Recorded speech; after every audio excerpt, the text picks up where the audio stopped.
오늘 우리에게 주신 하나님 말씀 창세기 3장 16절부터 24절까지 말씀입니다. 또 여자에게 이르시되 내가 내게 임신하는 고통을 크게 더하리니 내가 수고하고 자식을 낳을 것이며 너는 남편을 원하고 남편은 너를 다스릴 것이니라 하시고 아담에게 이르시되 내가 내 아내의 말을 듣고 내가 내게 먹지 말라 한 나무의 열매를 먹었은즉 땅은 너로 말미암아 저주를 받고 너는 내 평생에 수고하여야 그 소산을 먹으리라. 땅이 내게 가시덤불과 엉겅퀴를 낼 것이라. 내가 먹을 것은 밭의 채소인즉 내가 흙으로 돌아갈 때까지 얼굴에 땀을 흘려야 먹을 것을 먹으리니 내가 그것에서 취함을 입었음이라. 너는 흙이니 흙으로 돌아갈 것이니라 하시니라.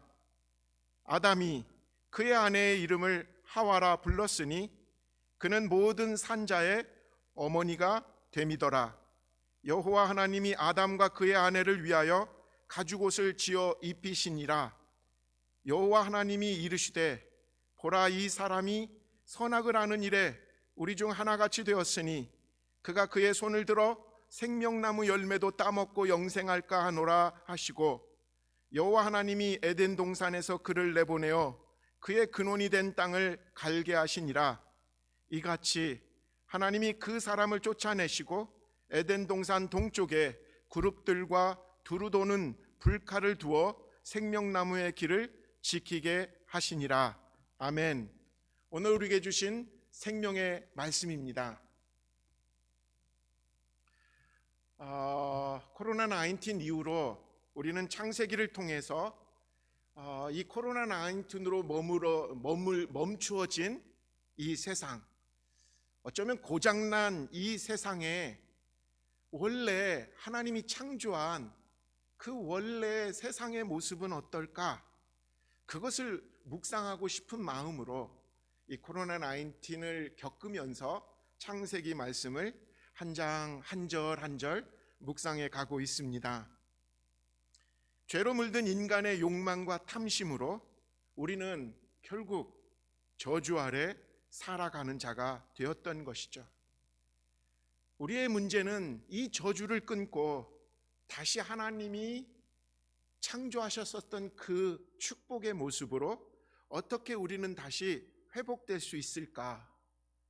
이 창세기를 통해서 우리는 다시 한번 하나님이 우리에게 복을 주시기 위해서 주신 가정, 하나님께서 우리에게 보람을 느끼라고 주신 일들, 그리고 하나님께서 우리에게 마음껏 누리라고 주신 이 자연이 어떻게 망가졌고 어떻게 우리에게 저주가 되었는지를 오늘 말씀을 통해서 다시 한번 살펴봐야 된다라는 것이죠.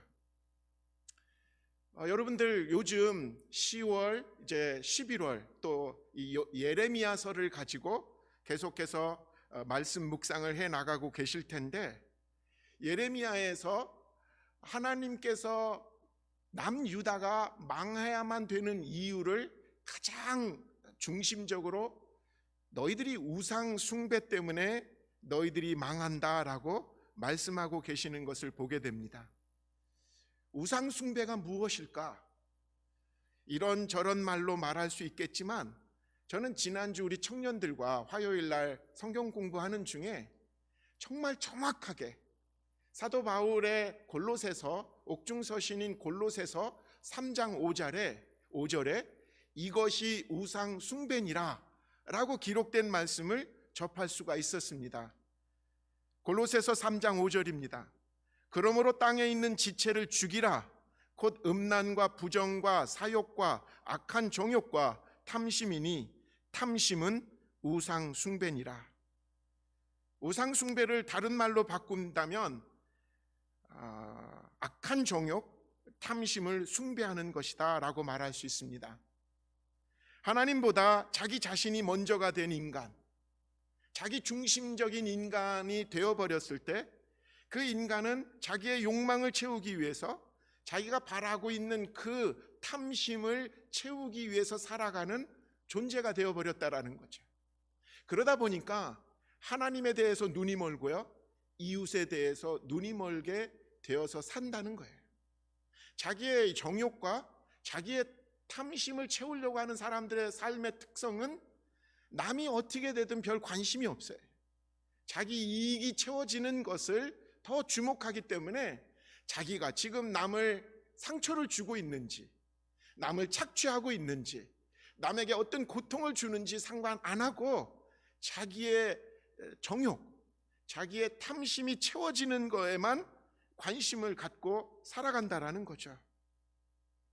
그래서 여러분, 죄는 다른 말로 말하면 우상 숭배다라고도 말할 수가 있는 것 같습니다.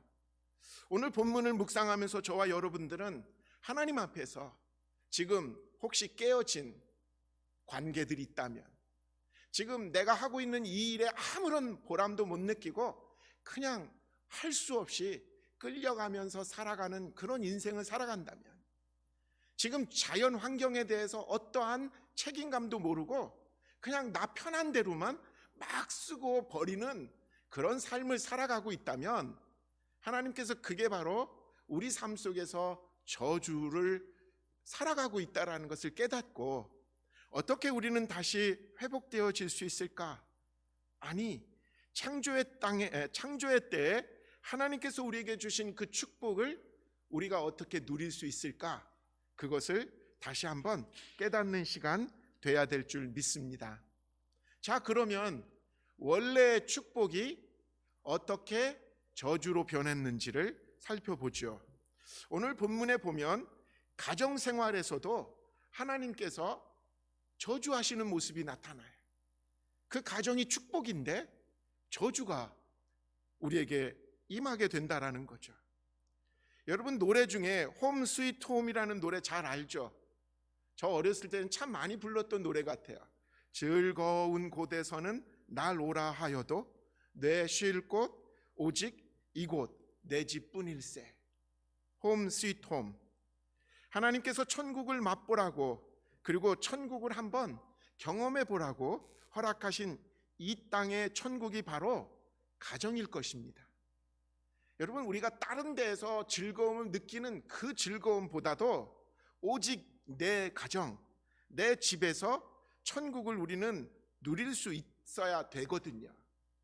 그래서 사실은 보이지 않는 천국을 어떻게 하나님의 백성들이 그 자녀들에게 가르쳐야 되냐면, 저도 참 이런 말을 할 자격이 있나 싶은데, 아이들한테 얘들아, 천국은 말이야 이렇게 즐거운 이 모습이야 라고 알려줄 수 있어야 되는데, 근데 지금 언뜻 생각해 보면 아이들한테 이렇게 보여준 게 막 화내는 모습, 막 폭발하는 모습, 막 미움이 막 잔뜩 있어가지고 해면 안 되는 말을 막 쏟아내는 그 모습, 천국보다는 지옥에 가까운 가정을 자녀들에게 보이진 않았는지. 요즘은 참 그런 모습은 적었지만 한동안 한국 사회에서 가정을 이렇게 표현하고 있어요. 아빠는 직장 일에 바빠서 출장 중, 애들은 집이 싫어서 가출 중, 엄마는 이런 거 저런 거 속상해서 외출 중. 그래서 그냥 가정 전체가 텅 비어있는 그런 가정의 모습이 현대인의 가정의 모습은 아닌가. 여러분, 왜 이렇게 되었을까? 성경에 그대로 나오는 거예요.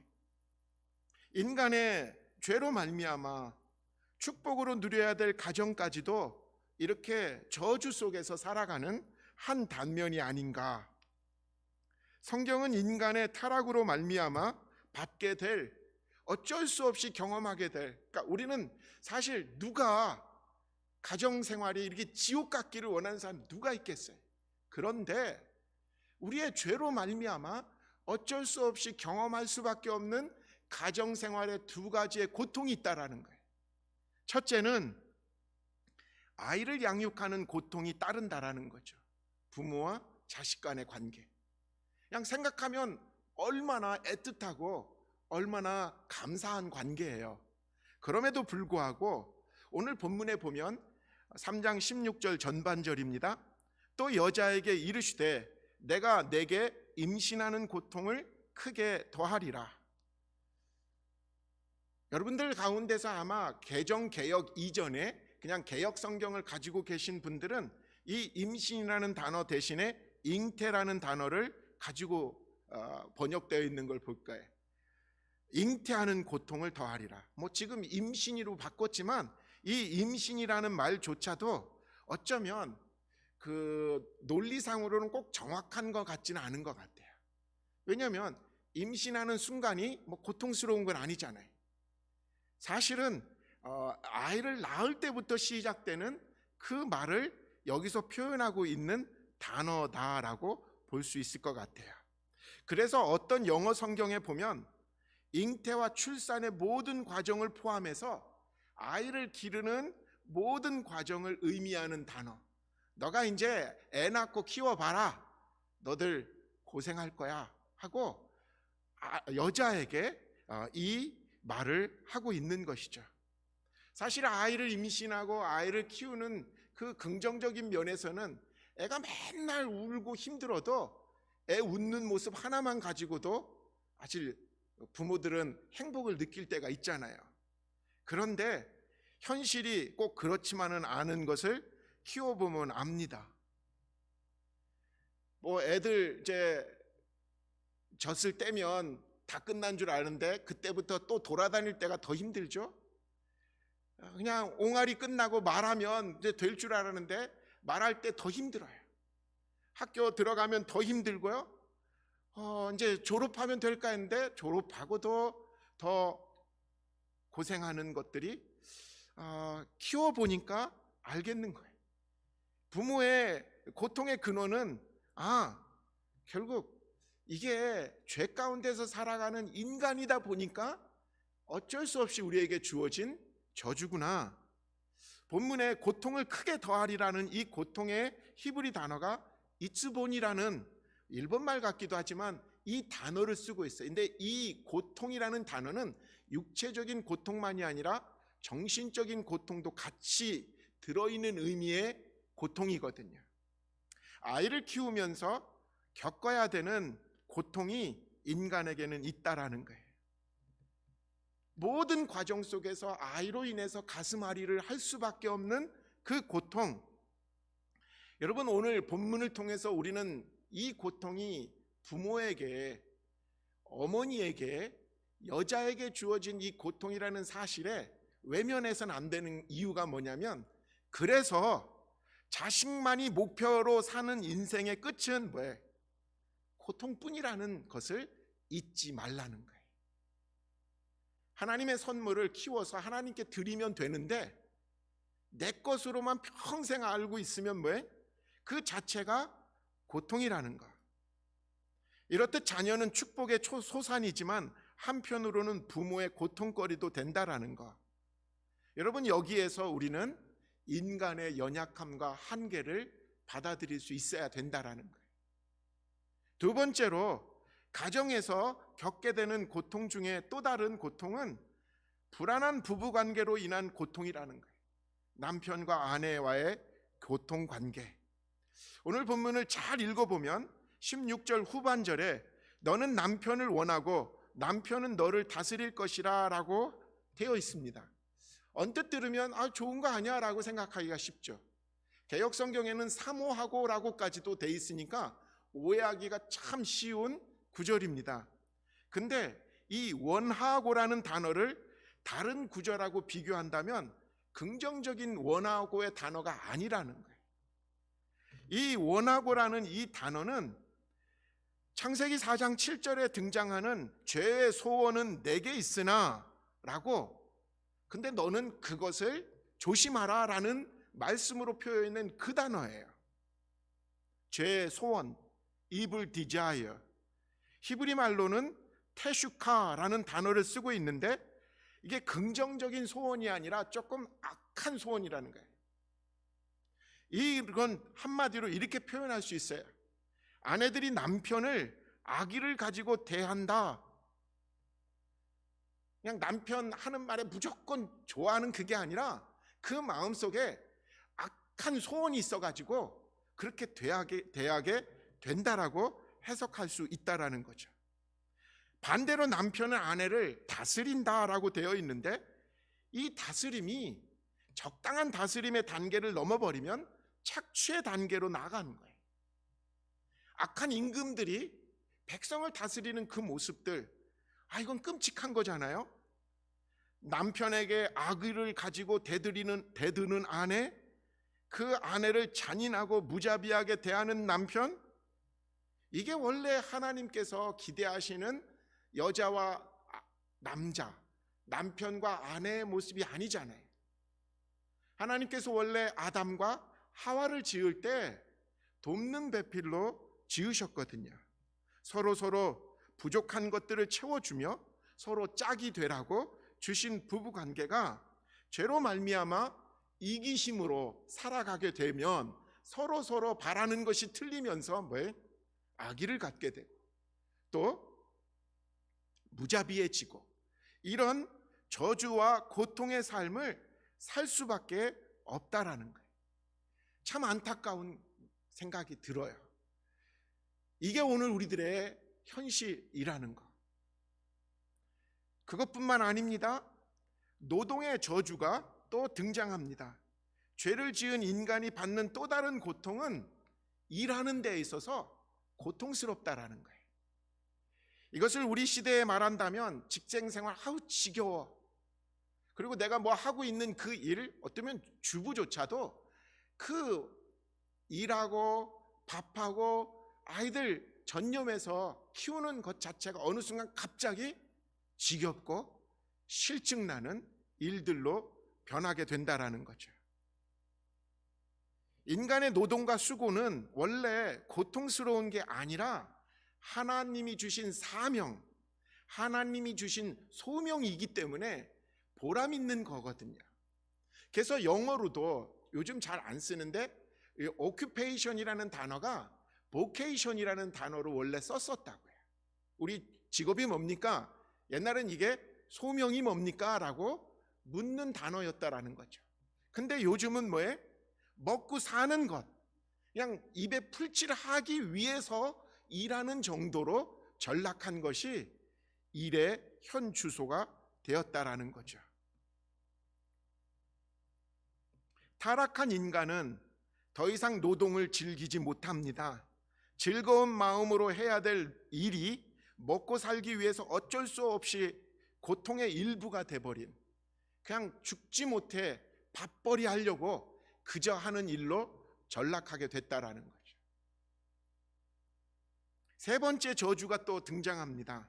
가정생활의 고통, 그리고 일의 고통.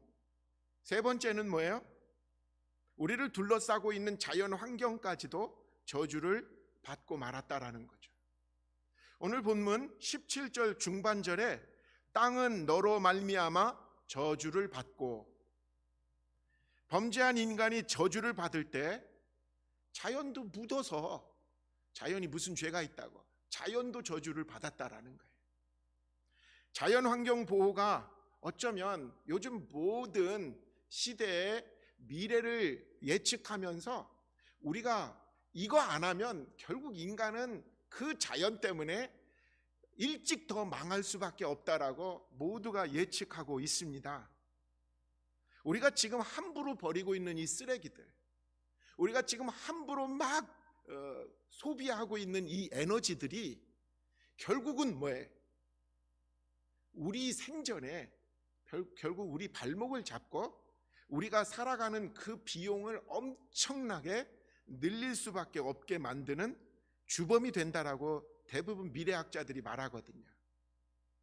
결국 이 이유는 딴 게 아니에요. 자기 욕심, 자기 탐욕, 거기에 매달려서만 살아가는 인간의 그 죄성에 물든 삶이 결국 자연도 오염되고 저주받게 되었다라는 거죠. 18절 전반절에 보면요, 땅이 내게 가시덤불과 엉겅퀴를 낼 것이라. 인간에게 내려진 저주가 자연에게도 영향을 끼치면서 아름다워야 될 자연이 고통과 슬픔에 쌓이게 된다라는 거죠. 자, 하나같이 지금 하나님이 우리에게 복으로 주셨던 가정, 일, 자연이 인간을 불행하게 느끼게 만들고 절망하게 만들고 고통스럽게 하는 저주가 되었다라는 거예요. 이게 하나님이 일부러 그런 게 아니라 우리가 택한 죄된 삶, 탐욕과 정욕에 물든 우리들의 삶이 결국 우리들로 하여금 칼이 되어서 축복이 저주가 되어서 우리에게 지금 임하고 있다라는 것이죠. 그런 것 같아요. 다 자기 중심적 사고와 삶의 방식을 살다 보니까 부모와 자녀도, 남편과 아내도, 직장 생활도, 자연 모든 환경까지도 다 파괴되고 왜곡되어진 것을 우리는 경험하게 됩니다. 그렇다면 우리에게는 희망이 없는 것일까? 그렇다면 우리는 그냥 저주 속에서만 이렇게 살다가 죽어가야만 될까? 근데 성경은 말합니다. 희망이 있다라고. 성경은 말합니다. 다시 살 길이 열렸다고. 여러분, 이게 복음이죠. 저주받은 땅에서 살아가는 저주받은 인생들에게 하나님께서는 새로운 인생이 열렸다고, 우리에게 새로운 축복이 열렸다라고 말씀하고 계십니다. 자, 무엇일까요? 저주에서 다시 축복으로 옮겨지는 하나님의 약속이 뭘까요? 오늘 본문을 보니까 아담이 하나님의 말씀을 신뢰할 때 저주에서 축복으로 옮겨가는 모습을 보게 됩니다. 오늘 본문 20절 읽습니다. 아담이 그 아내를 하와라 불렀으니 그는 모든 산자의 어머니가 됨이더라.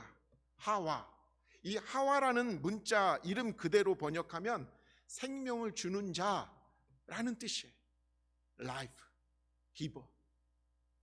이 구절은 그냥 여기서 바로 이 본문 이 구절만 읽어가지고는 정확한 의미를 모르게 되죠.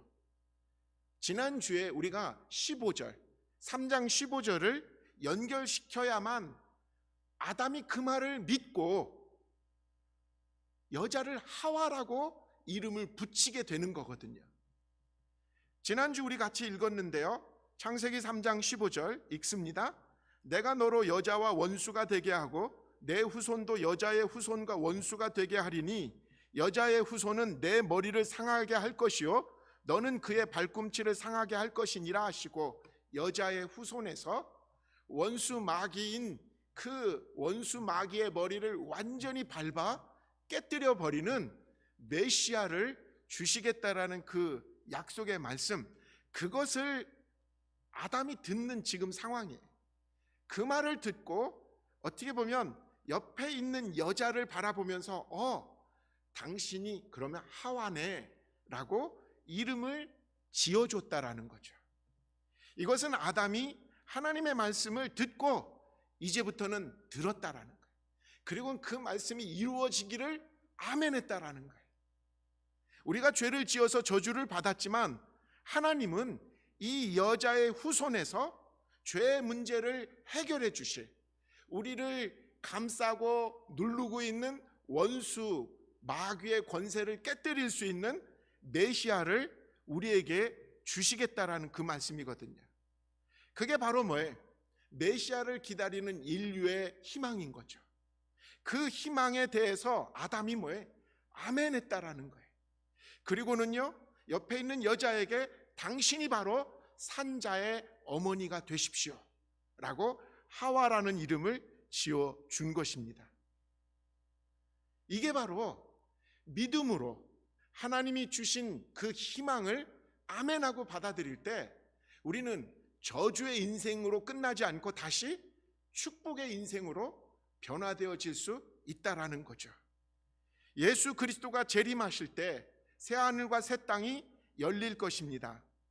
우리는 그 새하늘과 새 땅에서 다시는 슬픔도 고통도 악의도 저주도 없는 전혀 새로운 생명의 기쁨과 그 나라를 경험하게 될 것입니다. 예수 그리스도의 재림은 아직 오지 않았지만 2000년 전 예수님께서 이 땅에 오셨을 때 벌써 이 땅의 저주는 이미 극복하신 거거든요. 십자가에서 예수님께서 순종하시고 우리의 죄 사함을 위해서 십자가에 달려 피를 흘리시는 그 순간에 우리의 저주는 뭐예요? 이미 사함을 받게 되었다라는 거죠. 예수를 믿는 자마다 죄 사함을 받고 영생을 얻게 되었다라는 이 사실을 믿고, 이게 믿음이에요. 그 믿음을 갖는 자마다 죄와 저주에서 더 이상 눌리지 않고 해방되게 된다라는 거죠. 사람들은 여전히 저주받은 환경 속에서 고통스러워합니다. 그래서 가정생활도 또 직장생활도 지금도 우리가 살아가고 있는 이 자연 환경까지도 고통스러워하고 있습니다. 그러나 예수 그리스도를 구주로 믿는 순간부터 우리는 현실은 아직 진행하고 있지만 우리의 믿음이 뭐예요? 이 고통을 끊을 수 있을 수 있다라는 거예요. 이미 우리는 뭐예요? 저주가 아니라 축복의 삶을 주님으로부터 허락받았고 믿음이 딴 게 아니에요. 앞으로 이루어져야 믿어지는 게 아니라 하나님이 이미 우리에게 약속하신 일이기 때문에 앞으로 이루어질 것도 이미 아멘하고 축복으로 살아가는 것이 믿음인 것이죠. 그것입니다. 하나님의 말씀을 신뢰하는 것, 그것만이 저주의 삶에서 축복으로 옮겨지는 삶의 비결입니다. 마지막 두 번째는요, 하나님의 은혜를 받아들일 때 축복의 삶을 우리는 살 수 있다는 거죠. 오늘 본문 22절 봅니다. 여호와 하나님이 아담과 그 아내를 위하여 가죽옷을 지어 입히시니, 죄를 지은 아담과 그의 아내 하와는 죄를 짓는 순간부터 부끄러움을 알기 시작했어요. 죄책감이 들었던 거죠. 하나님과 사람 앞에서 자기 몸을 숨기기 시작합니다. 그들이 부끄러움을 가리기 위해서 성경을 쭉 읽다 보니까 무화과 나무 잎으로 옷을 만들어서 자꾸 감추려고 들었다라고 되어 있습니다. 그런데 그 나뭇잎 옷으로는 그들의 부끄러움을 제대로 가릴 수도 없고 문제가 해결되지도 않는 것이거든요. 그런 상황을 주님이 보시고 그때 그 여자와 그 남자에게 하나님께서 가죽옷을 입히셨다라는 거예요. 이 가죽옷을 만들기 위해서 어때요? 적어도 한 마리는 죽어야 됐다라는 거 아닙니까? 하나님은 핏값을 치른 가죽옷을 인간에게 선물로 주셨어요. 무화과 나무 잎으로 만든 옷이 인간이 자기의 문제를 해결하기 위해서 발버둥 치고 애쓰고 하는 모습의 상징이라면 가죽옷은 온전히 하나님의 전적인 은혜를 보여주는 상징이라고 말할 수 있을 것입니다. 하나님이 에덴 동산에서 지어 입히신 가죽옷은 장차 큰 놀라운 사건을 알려주는, 어떻게 보면 그림자와 같은 사건이었습니다. 인간이 하나님께 지은 죄는 인간 스스로 어떠한 노력이나 선행이나 윤리나 도덕으로 해결할 수 없다라는 사실을 우리는 나중에 깨닫게 되죠. 그러나 인간은 아직도 자기의 힘으로, 자기의 지식으로, 자기의 능력으로 이 문제를 해결하려고 무진애를 씁니다. 무화과 나무 잎을 만든 옷은 자기 문제를 해결할 수 없는 인간의 허무의 극치인데, 인간은 아직도 될 수 있는 것처럼 돈을 더 벌어야 된다, 더 승진해야 된다, 더 높은 자리에 올라가야 된다, 이런 노력을 끊임없이 한다라는 거죠. 여러분 한번 생각해 보세요. 만약에 그때 아담이 하나님이 가죽옷을 만들어서 입히려고 할 때 손을 샥 뿌리치면서 됐어요, 알아서 저는 그냥 살게요, 그냥 계속 나무 잎 따서 계속 그냥 옷 입고 옷 만들어 입죠 뭐. 만약 이랬다면 어떻게 됐을까? 아담은 자신의 그 비참한 사실을 깨닫고 하나님의 선물인 가죽옷을 받아 입었다고 되어 있습니다.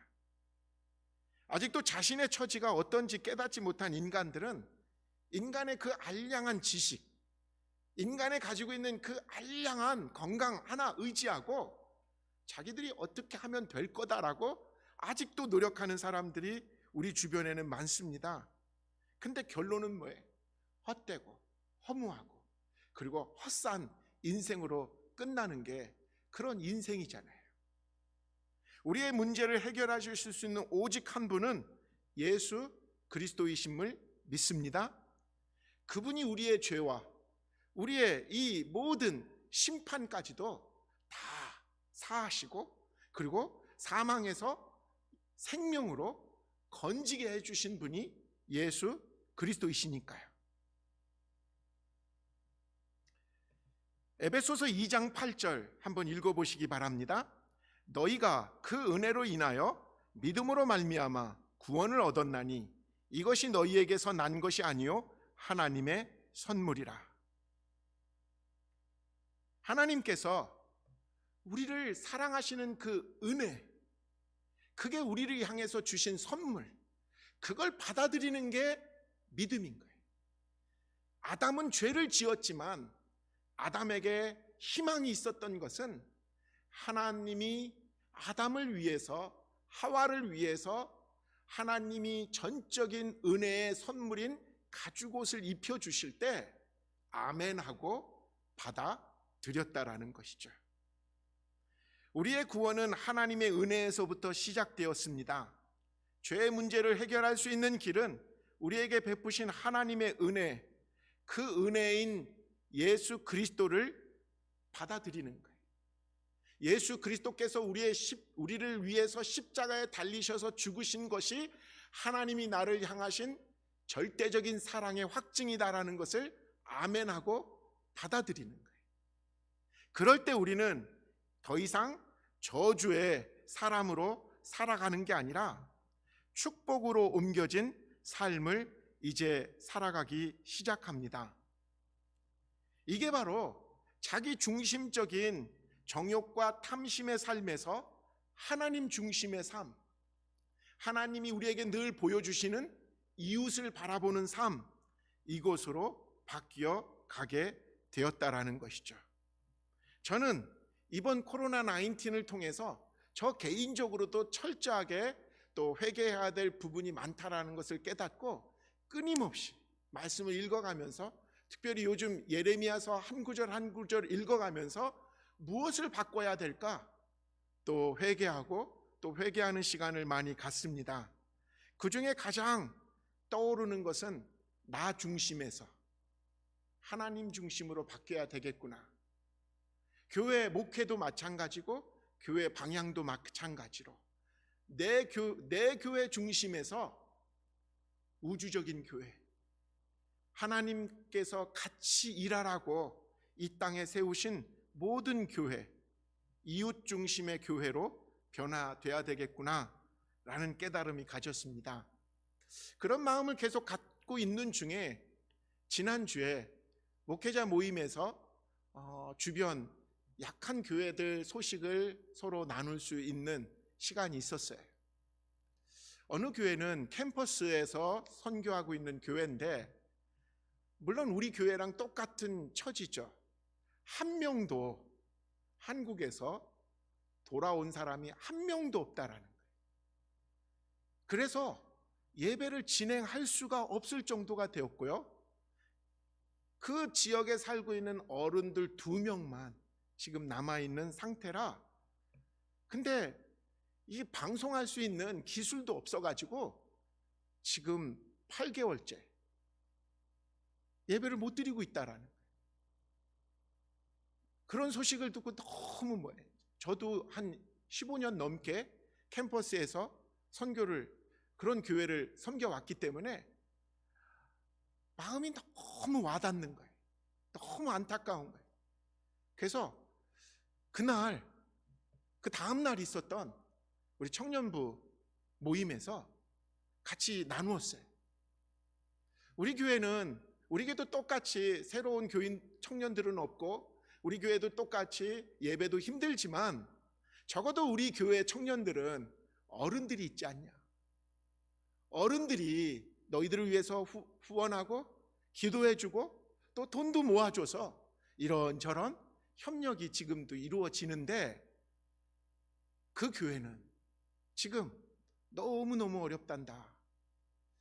그러면서 자발적으로 그 교회를 위한 우리가 후원을 합시다.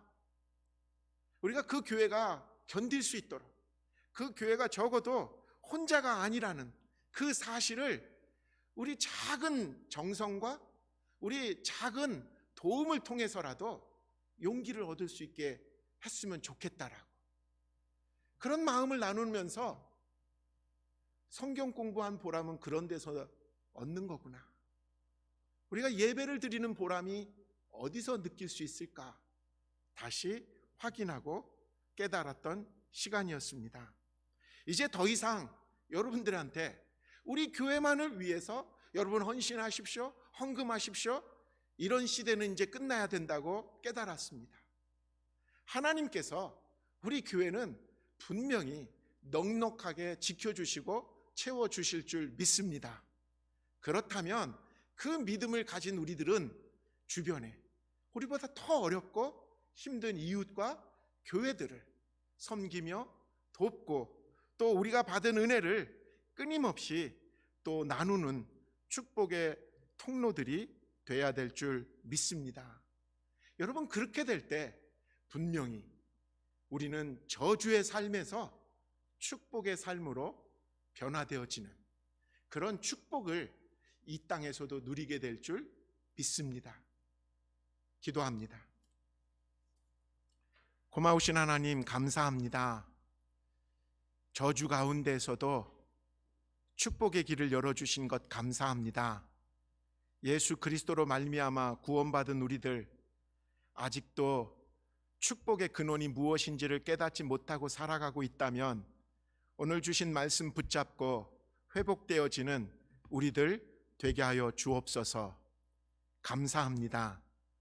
우리 주님 예수의 이름으로 간절히 기도합니다. 아멘.